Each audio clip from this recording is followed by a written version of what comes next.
Imagine you're Chef Skinner, but instead of getting thrown into a closet by some rats, you actually got tossed into an interdimensional portal. When you wake up, you're in an unknown place where everything is weird. No rats controlling people, actually, no animals controlling people. All the animals seem to be animals, but also it's weird because you're in a place where everyone speaks English. Good evening.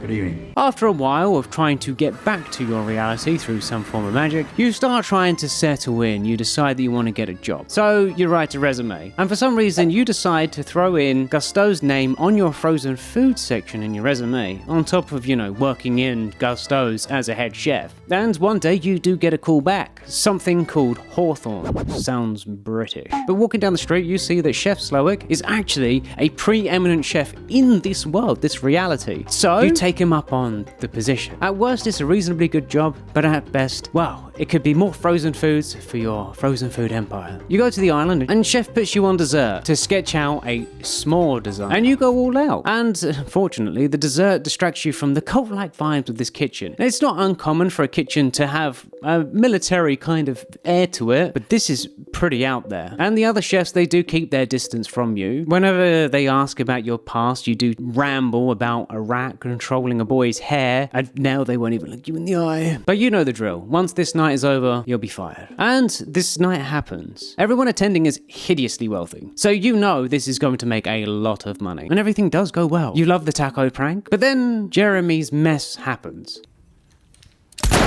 You start shaking.